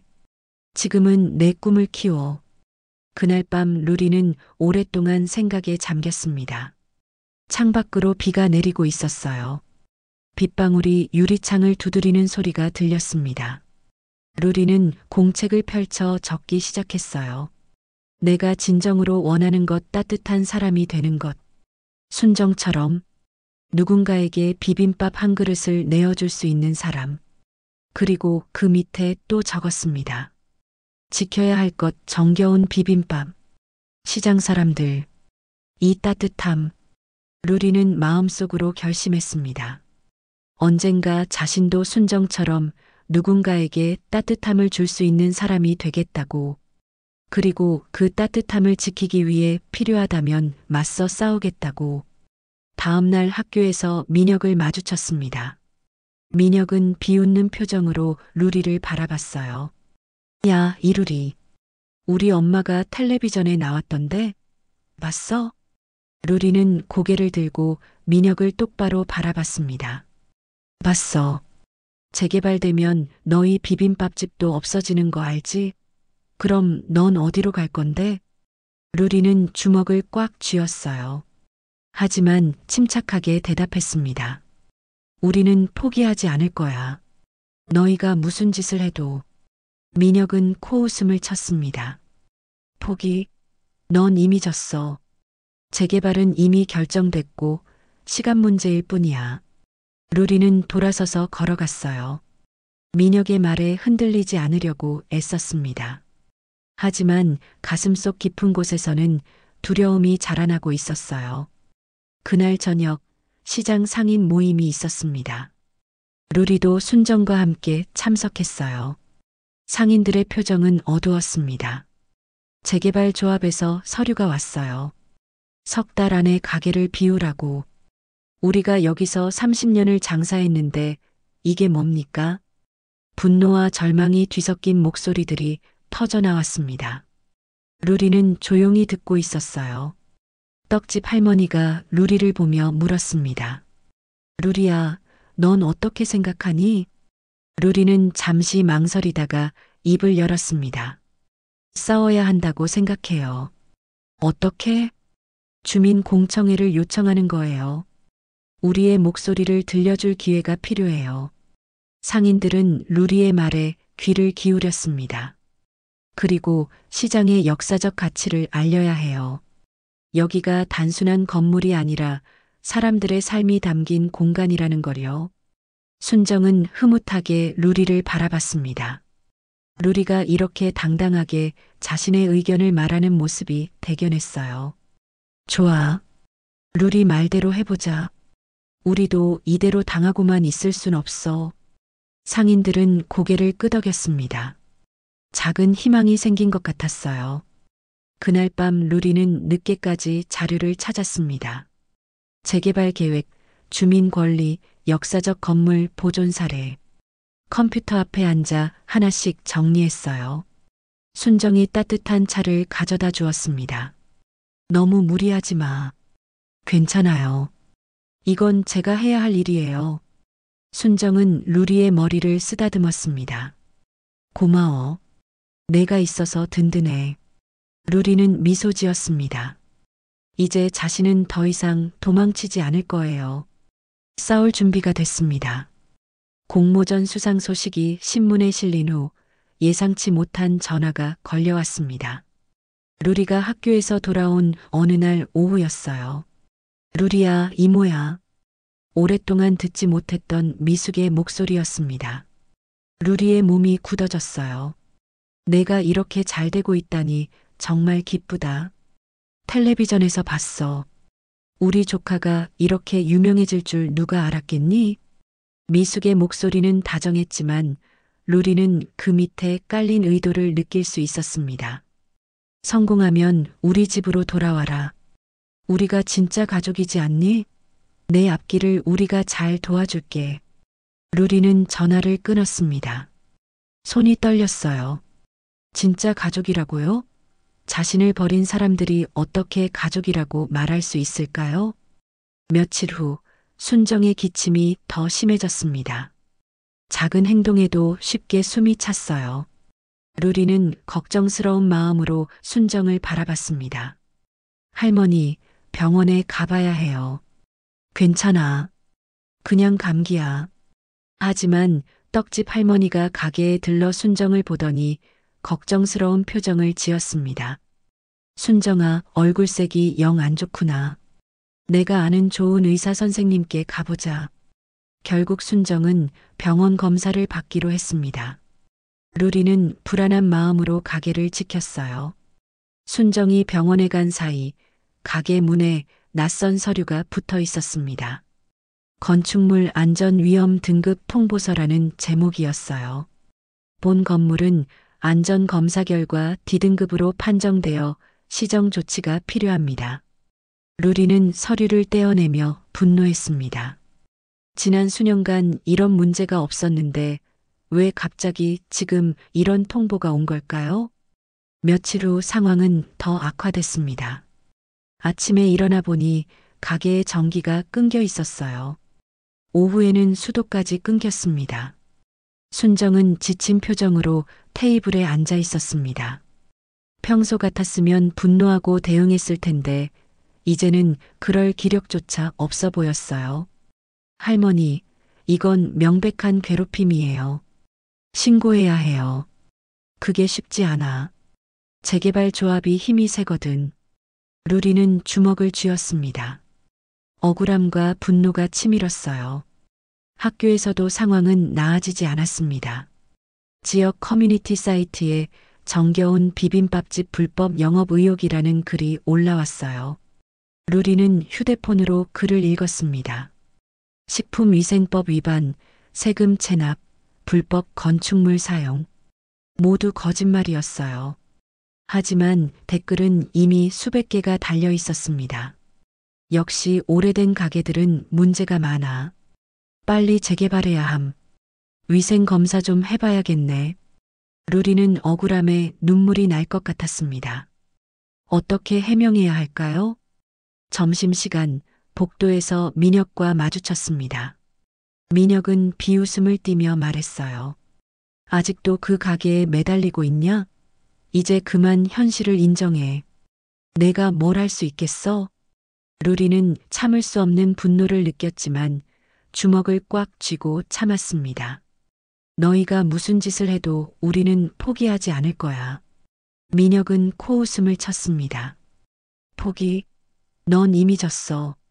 그 할머니도 곧 병으로 쓰러질 텐데 내가 뭘 지킨다고. 루리의 눈이 커졌습니다. 순정의 병에 대해 어떻게 알고 있는 건가요? 그 말은 명백한 위협이었어요. 가게로 돌아오는 길, 시장 분위기는 예전 같지 않았습니다. 몇몇 가게들은 이미 문을 닫았고 상인들의 표정도 어두웠어요. 떡집 할머니가 루리를 불러 세웠습니다. 루리야, 기름집 사장님이 보상금 받고 떠나셨어. 한복집도 다음 주면 문 닫는데. 루리의 가슴이 무너져 내렸습니다. 함께 싸워온 동료들이 하나둘 떠나가는 현실이 고통스러웠어요. 그날 밤 루리는 우연히 이모와 민혁 아버지의 대화를 엿듣게 됐습니다. 가게 뒤편 골목에서 두 사람이 이야기하고 있었어요. 당신이 약속했잖아. 이 구역은 문제 없다고. 내가 투자금 다 넣었는데 이게 뭐야? 진정해요. 그 애가 이렇게 나설 줄 누가 알았겠어요? 어차피 시간 문제예요. 할머니도 오래 못 갈 거고. 루리는 숨을 죽였습니다. 이모가 재개발 조합과 연결되어 있었고 민혁 아버지의 개발 회사와 직접 관계가 있었던 거예요. 루리의 아버지가 남긴 돈으로 프랜차이즈 시작한 거 알지? 그 돈으로 이번 재개발도 밀어붙이는 거야. 루리는 온몸이 얼어붙었습니다. 자신의 유산이 이 모든 일의 자금원이었다니. 루리는 조용히 그 자리를 떠났습니다. 가게로 돌아와 작은 방에 앉았어요. 복수심이 불타올랐지만 순정의 말이 떠올랐습니다. 복수는 삶을 세운 뒤에나 해라. 루리는 눈물을 참으며 공책을 펼쳤습니다. 그리고 적기 시작했어요. 해야 할 일 주민 공청회 준비, 시장 역사조사, 언론 연락. 복수보다 중요한 것은 지금 이 순간 싸우는 것이었습니다. 루리는 순정에게 이 사실을 말하지 않기로 했어요. 이미 건강으로 충분히 걱정하고 있으니까요. 하지만 루리의 마음속에는 작은 불씨가 타오르고 있었습니다. 언젠가 반드시 이 억울함을 풀겠다는 다짐이었죠. 일주일 후 순정이 병원에서 돌아왔습니다. 루리는 순정의 표정만 봐도 좋지 않은 소식임을 직감할 수 있었어요. 루리는 가게 문을 잠그고 순정을 안쪽 방으로 안내했습니다. 순정은 천천히 의자에 앉았어요. 폐암 말기라고. 이미 많이 퍼졌대. 항암 치료도 더 이상 효과가 없을 것 같다고. 순정의 목소리는 담담했지만 그 밑에 깔린 두려움을 루리는 느낄 수 있었습니다. 루리의 세계가 무너지는 듯 했어요. 그동안 쌓아온 모든 희망과 행복이 한순간에 사라지는 느낌이었습니다. 치료는 할 수 있다고 하셨죠? 루리의 목소리는 떨렸습니다. 눈에서 눈물이 흘러내렸어요. 순정은 루리의 손을 꼭 잡았습니다. 루리야, 울지 마. 사람은 언젠가 다 떠나는 거야. 내가 걱정하는 건 너와 이 가게뿐이야. 루리는 눈물을 삼키며 결심했습니다. 아무것도 포기하지 않겠다고. 그날 밤 루리는 컴퓨터 앞에 앉아 밤새도록 자료를 찾았어요. 재개발 계획, 주민 권리, 역사적 가치가 있는 건물 보존 사례. 모든 정보를 수집했습니다. 다음 날 아침 루리는 시장 상인회를 찾아갔습니다. 주민 공청회를 요청해야 합니다. 우리의 목소리를 들려줄 기회가 필요해요. 상인들은 처음에는 의심스러워했지만 루리의 열정과 준비된 자료를 보고 점차 마음을 열기 시작했어요. 일주일 후 구청 회의실에서 재개발 관련 주민 공청회가 열렸습니다. 루리는 떨리는 마음으로 발표 자료를 준비했어요. 순정은 병원 치료를 받으며 무리하지 말라는 의사의 충고에도 불구하고 루리를 응원하기 위해 참석했습니다. 회의실은 개발 찬성파와 반대파로 팽팽하게 나뉘어 있었어요. 맨 앞줄에는 민혁 아버지가 비웃는 듯한 표정으로 팔짱을 끼고 앉아 있었습니다. 안녕하십니까? 저는 정겨운 비빔밥집에서 일하고 있는 이루리입니다. 루리의 목소리는 처음에는 떨렸지만 점차 단단해졌어요. 루리는 시장의 역사적 가치, 지역 경제에 미치는 영향, 그리고 공동체의 중요성에 대해 설득력 있게 발표했습니다. 특히 최근에 적용한 현대화 노력과 젊은 층의 유입 사례를 구체적으로 제시했죠. 이곳은 단순한 건물들의 집합이 아닙니다. 여기에는 수십 년의 이야기와 사람들의 삶이 담겨 있습니다. 완전한 철거보다 보존과 개발의 조화를 이룬 방안을 제안합니다. 발표가 끝나자 잠시 침묵이 흘렀습니다. 이내 박수 소리가 터져 나왔어요. 구청장은 재개발 계획을 재검토하고 시장 일부를 보존하는 방안을 고려하겠다는 입장을 밝혔습니다. 작은 승리였지만 루리에게는 희망의 불씨였어요. 모두가 루리에게 축하와 감사의 인사를 건네는 가운데 한 구석에서 날카로운 시선이 느껴졌습니다. 민혁 아버지가 이모 미숙과 화난 듯이 대화를 나누고 있었어요. 당신이 약속했잖아. 이 구역은 문제 없다고. 진정해요. 그 애가 이렇게 나설 줄 누가 알았겠어요? 어차피 시간 문제예요. 루리는 그들의 대화를 들으며 가슴이 얼어붙었습니다. 며칠 후 가게 현관에 강제 집행 예고 딱지가 붙어 있었습니다. 일주일 안에 가게를 비워야 한다는 내용이었어요. 재개발 조합은 순정의 상황을 틈타 빠르게 움직인 것이었습니다. 떡집 할머니와 기름집 아저씨가 가게를 찾아왔습니다. 그들의 표정은 무겁고 슬펐어요. 루리야, 우리도 이번 주말이면 가게 문을 닫아. 버틸 수가 없구나. 모든 싸움은 끝난 것 같았습니다. 루리는 순정에게 가게 상황을 이야기했습니다. 순정은 이미 알고 있다는 듯이 고개를 끄덕였어요. 그렇구나. 우리의 싸움은 여기까지인가 보구나. 순정의 목소리는 약했지만 그 안에는 평온함이 담겨 있었습니다. 루리야, 가게에서 마지막으로 한 번 장사를 하자. 우리를 아껴준 손님들을 위해. 루리는 고개를 끄덕였습니다. 눈물이 흘러내렸지만 참았어요.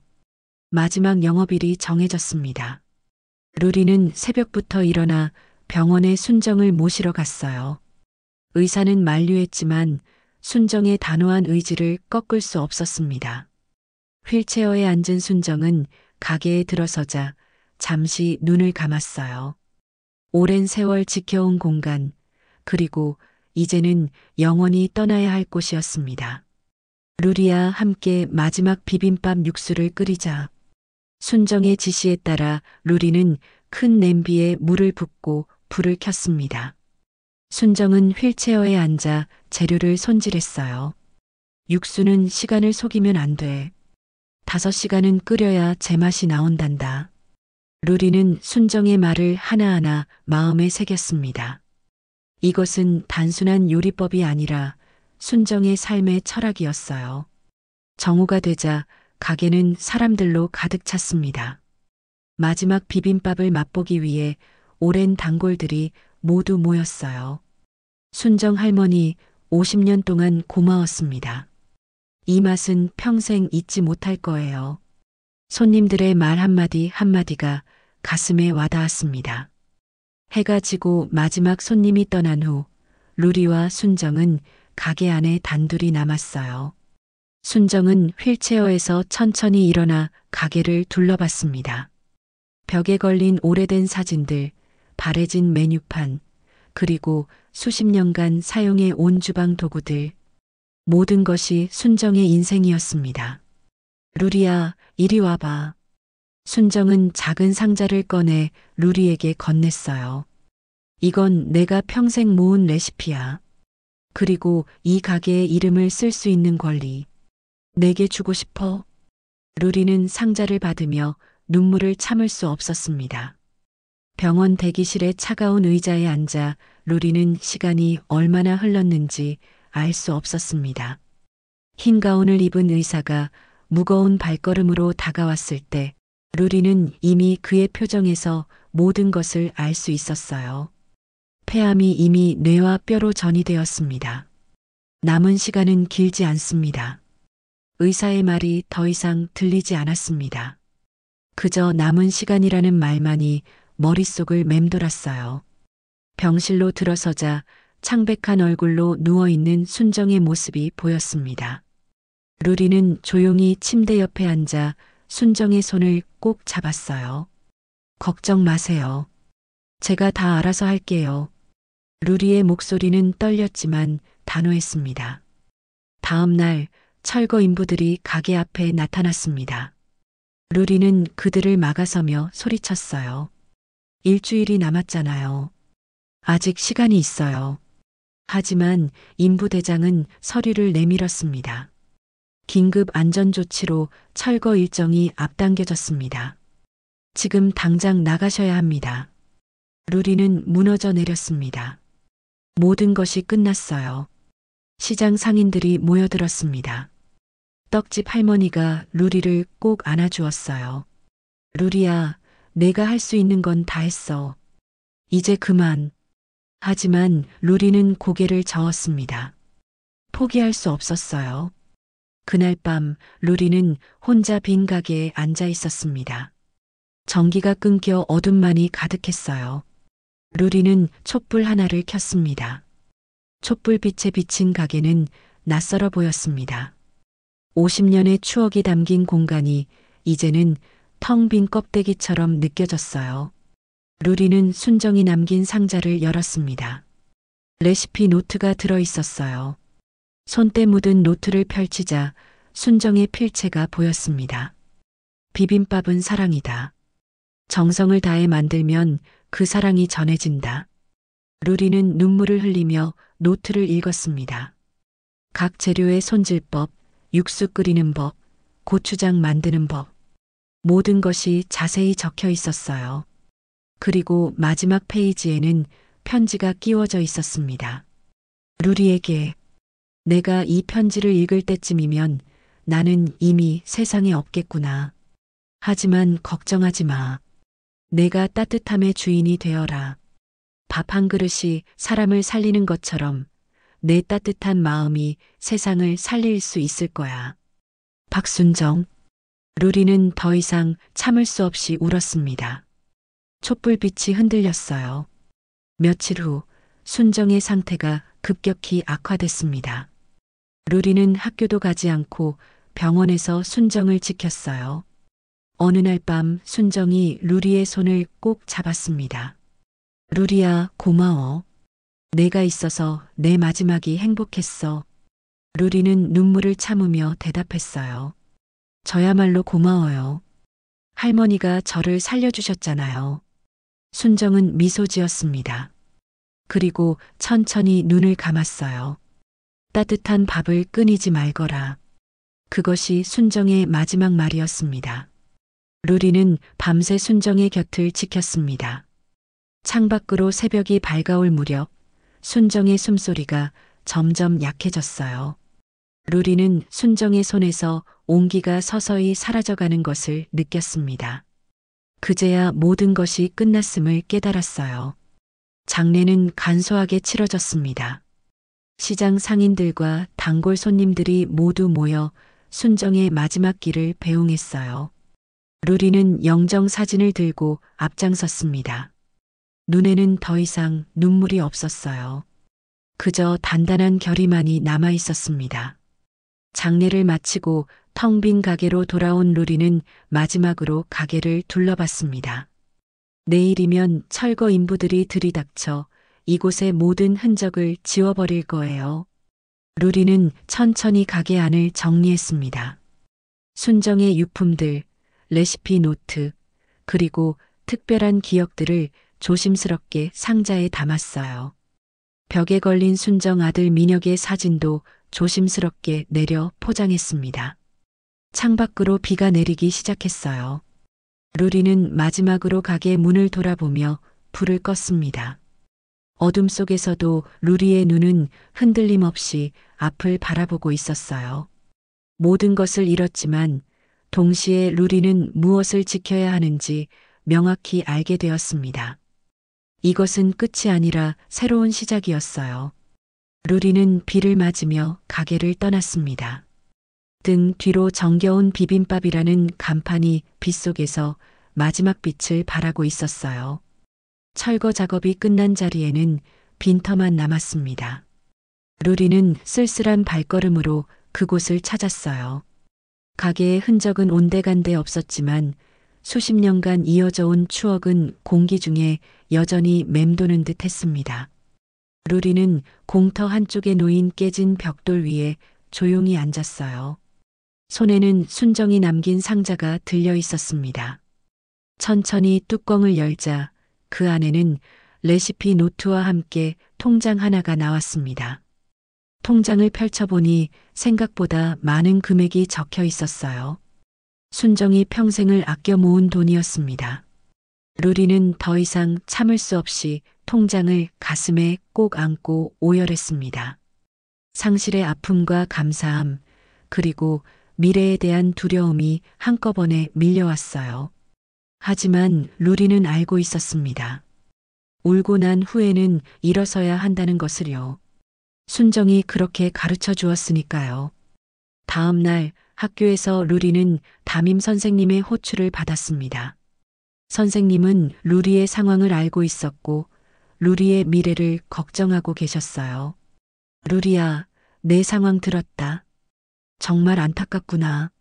하지만 내게 좋은 기회가 있을 것 같아. 선생님은 책상 서랍에서 한 장의 브로슈어를 꺼내 루리에게 건넸습니다. 해외 요리학교 장학생 프로그램이었어요. 내가 공모전에서 받은 상과 내 이야기를 들은 멘토가 추천서를 써주겠다고 하셨어.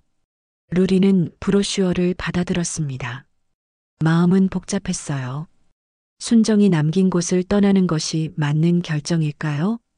하지만 순정의 편지에서 그녀는 분명히 내 길을 가라고 했습니다. 고민해 보겠습니다. 루리는 시장을 찾아갔습니다. 이제는 텅 빈 공간이 된 시장 골목을 천천히 걸었어요. 떡집 할머니가 루리를 보자 달려와 안아주었습니다. 루리야, 우리가 다 들었다. 순정이가 내게 통장을 남겼다면서. 할머니는 조그마한 봉투를 루리에게 건넸어요. 이건 우리 시장 사람들이 모은 거야. 내 앞날을 위해 써라. 루리는 봉투를 받으며 눈물을 참았습니다. 고맙습니다. 정말 고마워요. 넌 우리 시장의 희망이었어. 이제 더 큰 세상으로 나가 내 꿈을 펼쳐라. 그날 밤 루리는 작은 방에서 모든 것을 정리했습니다. 순정의 레시피 노트, 통장, 시장 사람들의 정성, 그리고 장학생 기회. 이 모든 것이 루리에게 새로운 시작을 알리는 신호였어요. 루리는 눈물로 얼룩진 얼굴을 거울에 비추어 보며 결심했습니다. 도망치는 것이 아니라 더 강해지기 위해 떠나는 것이라고. 언젠가 다시 돌아와 순정의 이름을 빛내기 위해. 루리는 해외 요리학교 지원서를 작성하기 시작했습니다. 어둠 속에서도 루리의 눈빛은 다시 한번 강한 결의로 빛났어요. 석 달 후, 루리는 미국 뉴욕행 비행기에 올랐습니다. 작은 배낭에는 순정의 레시피 노트가 들어 있었어요. 요리학교 생활은 쉽지 않았습니다. 언어의 장벽과 문화 차이로 처음에는 어려움을 겪었죠. 하지만 루리에게는 그 모든 것을 뛰어넘는 열정이 있었습니다. 학비는 장학금으로 충당했지만 생활비를 마련하기 위해 밤낮 없이 일했어요. 코리아타운의 작은 식당에서 설거지부터 시작했습니다. 루리, 넌 다른 알바생들과 달라. 항상 주방의 모든 걸 관찰하고 있지. 식당 주인의 말에 루리는 미소를 지었어요. 관찰은 순정에게서 배운 첫 번째 교훈이었으니까요. 주말에는 물류창고에서 아르바이트를 했습니다. 식재료가 공급되는 과정을 직접 체험하며 루리는 음식 산업의 전체 흐름을 이해하기 시작했어요. 2년이 흘렀습니다. 루리는 요리학교를 우수한 성적으로 졸업했어요. 졸업식 날 루리는 순정의 사진을 가슴에 품고 있었습니다. 할머니, 해냈어요. 졸업 후 루리는 뉴욕의 한 컨설팅 회사에 취직했습니다. 작은 식당들을 돕는 일이었어요. 루리는 순정에게서 배운 따뜻한 경영의 원칙을 적용해 어려움에 처한 가게들에게 새 생명을 불어넣었습니다. 당신이 우리 가게를 살렸어요. 어떻게 이런 아이디어를 생각해냈죠? 한 식당 주인의 물음에 루리는 잠시 순정을 떠올렸어요. 제 스승께서 가르쳐 주셨습니다. 음식은 단순한 제품이 아니라 사람을 살리는 것이라고요. 5년이 흘렀습니다. 루리는 작은 컨설팅 사업을 시작했어요. 전통 음식의 현대화를 모토로 한 루리의 비즈니스 모델은 빠르게 성장했습니다. 10년이 흘렀습니다. 루리는 이제 30이 되었어요. 자신만의 회사를 설립했고 식당 컨설팅에서 시작해 식품 유통까지 사업 영역을 확장했습니다. 특히 루리의 회사가 개발한 전통 음식 간편화 시스템은 업계에 혁명을 가져왔어요. 20년이 흘렀습니다. 루리는 37이 되었습니다. 성공한 사업가가 되어 고향으로 돌아왔어요. 재개발로 완전히 바뀐 옛 시장 자리에 서서 루리는 깊은 숨을 들이마셨습니다. 다음 날 사무실에서 중요한 회의를 소집했어요. 오늘부로 우리 회사의 이름을 정겨운 푸드로 변경하겠습니다. 임원들은 의아한 표정을 지었지만 루리의 단호한 눈빛 앞에 더 이상의 질문은 없었습니다. 루리는 사무실 벽에 오래된 사진 한 장을 걸었어요. 비빔밥집 앞에서 환하게 웃고 있는 순정의 모습이었습니다. 이제 돌아왔습니다, 할머니. 약속대로 따뜻함의 주인이 되어 돌아왔습니다. 루리의 눈에서는 잠시 눈물이 맺혔지만 이내 단단한 결의로 바뀌었어요. 이제 루리는 순정의 이름을 세상에 알리고 그녀의 따뜻한 철학을 더 넓은 세상으로 퍼뜨릴 준비가 되어 있었습니다. 정겨운 푸드의 첫 공식 행사는 이모 미숙을 만나는 자리였습니다. 화려한 본사 건물 최상층 회의실에서 루리는 창밖을 바라보며 이모의 도착을 기다렸어요. 루리의 표정은 차분했지만 손가락은 테이블 위에서 미세하게 떨리고 있었습니다. 20년 전 겨울밤 루리를 내쫓았던 사람과의 재회였어요. 이모가 회의실에 들어섰을 때 루리는 잠시 놀랐습니다. 화려한 옷차림을 기대했지만 이모는 낡은 코트와 오래된 가방을 들고 있었어요. 얼굴은 주름이 깊게 패였고 눈에는 불안함이 가득했습니다. 루리야, 정말 내가 맞구나. 이모의 목소리는 떨렸습니다. 한때는 강압적이고 무서웠던 그 목소리가 이제는 약하고 불안정했어요. 앉으세요, 이모. 루리는 차분히 이모를 맞이했습니다. 서류 한 묶음을 이모 앞에 놓았어요. 채무 관련 서류들이었습니다. 이 모든 채무를 제가 인수했습니다. 이모의 눈이 커졌어요. 무슨 뜻이니? 이제 이모의 채권자는 저입니다. 채무를 상환하거나 이모가 불법적으로 가로챘던 제 아버지의 유산에 대한 책임을 지셔야 합니다. 이모의 얼굴이 하얗게 변했습니다. 눈에서 눈물이 흘러내렸어요. 루리야, 내가 왜 이러니? 우리가 너한테 그렇게 했어도 내 핏줄인데. 제가 어렸을 때 버려졌던 것처럼 이제 이모도 선택의 기로에 서셨습니다. 다만 차이점은 제게는 선택권이 없었지만 이모에게는 있다는 겁니다. 루리는 펜을 건네며 마지막 선택을 이모에게 맡겼습니다. 아버지의 유산을 반환하고 나머지 빚을 청산하는 합의서였어요. 이모는 떨리는 손으로 서류에 서명했습니다. 다음 목표는 민혁의 대형 비빔밥 프랜차이즈 황금 비빔밥이었습니다. 루리는 순정의 레시피를 기반으로 한 박순정 정겨운 비빔밥을 론칭했어요. 광고나 마케팅보다는 품질과 진정성을 중시했습니다. 론칭 행사장에서 루리는 오랜만에 민혁과 마주쳤어요.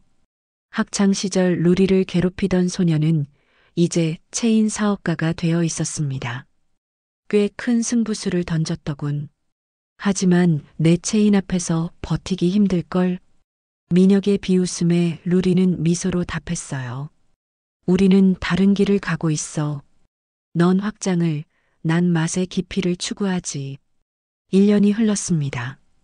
민혁의 체인은 빠른 확장 이후 품질 문제와 직원 착취 논란에 휘말렸고, 루리의 박순정 정겨운 비빔밥은 적은 매장 수에도 불구하고 사회적 호응을 얻었어요. 특히 직원들에게 지분을 나눠주는 가족 경영 방식은 업계에 신선한 충격을 주었습니다. 결국 민혁은 사업 확장에 실패하고 루리에게 인수 제안을 받아들였어요. 인수 계약서에 서명하는 날, 민혁은 루리에게 물었습니다. 대체 어떻게 이렇게 됐지? 내가 더 큰 자본과 인맥을 가지고 있었는데, 넌 음식을 단순한 상품으로 봤지만 난 음식이 사람을 살린다는 것을 알고 있었지. 박순정 할머니에게서 배운 가장 중요한 교훈이야. 민혁은 루리의 진정한 경영 철학을 보고 자신의 잘못을 뉘우쳤습니다. 그는 루리의 조력자가 되어 정겨운 푸드의 새로운 비전을 함께 만들어가기로 했어요. 사업의 성공 이후 루리는 꿈꿔왔던 프로젝트를 시작했습니다. 박순정 장학재단을 설립한 거예요.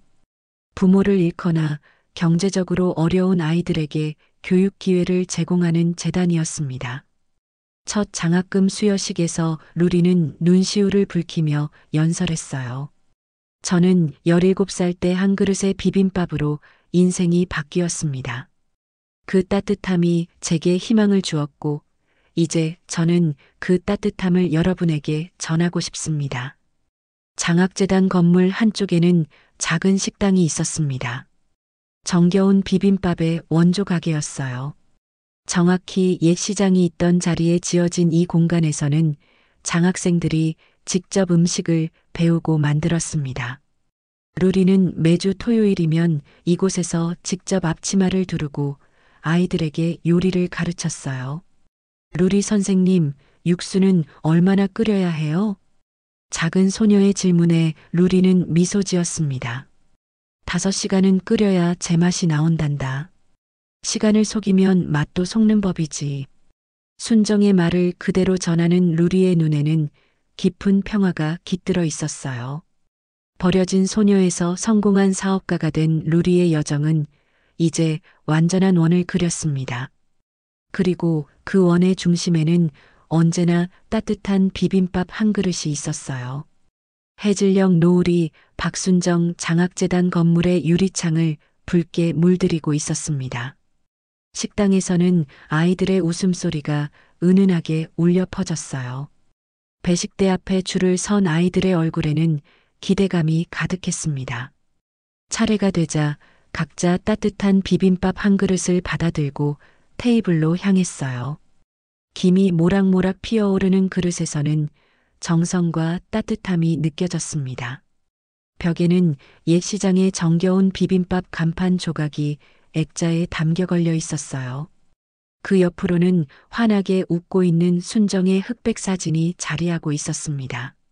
시간은 흘렀지만 순정의 미소는 여전히 이 공간을 따뜻하게 지키고 있었어요.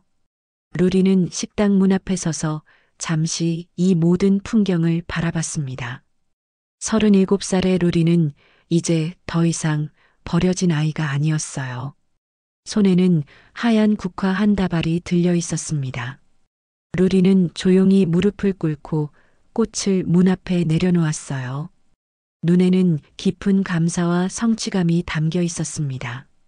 이모가 버린 아이, 이제 수많은 아이를 먹여 살립니다. 그리고 할머니 약속 지켰습니다. 따뜻한 밥을 끊이지 않고 있습니다. 저녁 바람이 불어왔습니다.